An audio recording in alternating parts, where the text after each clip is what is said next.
नागपुरातल्या राड्यासाठी जबाबदार मास्टरमाइंड कोण? गणेशपेठ पोलीस स्टेशनमधल्या एफआयआर मध्ये नेमकं काय? मायनॉरिटी डेमोक्रॅटिक पार्टीच्या फहीम शमीम खाननं बेकायदेशीरपणे जमाव गोळा केल्याचा उल्लेख.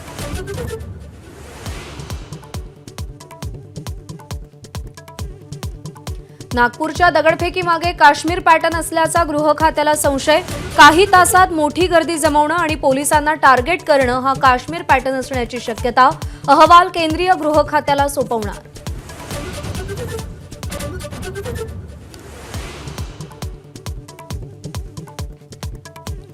नागपुरातल्या हिंसाचार पीडित भागामध्ये अतिमहत्वाच्या सेवा वगळता शाळा दुकानं आजही बंद राहणार.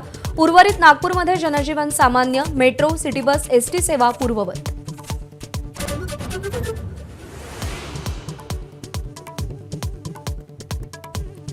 नागपूरमध्ये चिटणीस पार्क परिसरात अंधाराचा फायदा घेऊन कर्तव्य बजावणाऱ्या महिला पोलिसाचा दंगेखोराकडून विनयभंग. विनयभंगासह अश्लील शेरेबाजी करणाऱ्या टोळक्यावर गुन्हे दाखल. नागपूरमध्ये सोमवारी दुपारी झालेल्या आंदोलनासाठी हिंदू आंदोलकांवरही गुन्हे. विश्व हिंदू परिषदेचे गोविंद शेंडे, रामचंद्र दुबे, कमल हरियाणी यांच्यासह 9 जणांवर गुन्हे दाखल.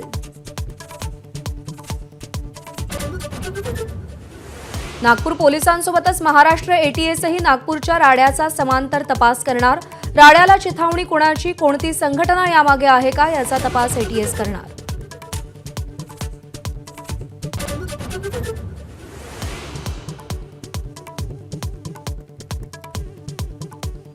बुलढाण्याहून मुंबईला येणारा शेतकरी मोर्चा पोलिसांनी खालापूरला अडवला. शेतकरी नेते रविकांत तुपकर आक्रमक. पोलिसांनी गोळ्या घातल्या तरी मुंबईला जाण्याचा तुपकरांचा निर्धार.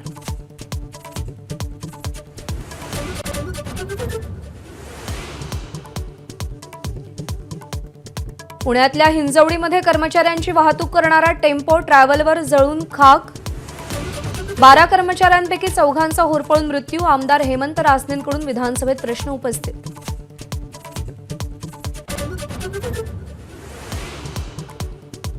राज्यभरामध्ये आज रंगपंचमीचा उत्साह. होळीनंतर 5व्या दिवशी लहान थोरांचा रंग खेळण्याचा उत्साह शिगेला. नाशिकमध्ये पेशवेखालील 7 रहाडींमध्ये साजरी होणार रंगपंचमी.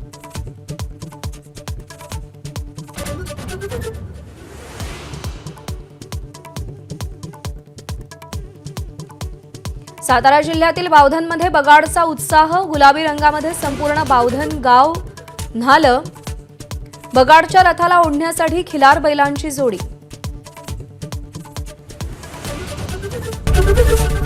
एबीपी माझा, उघडा डोळे बघा नीट.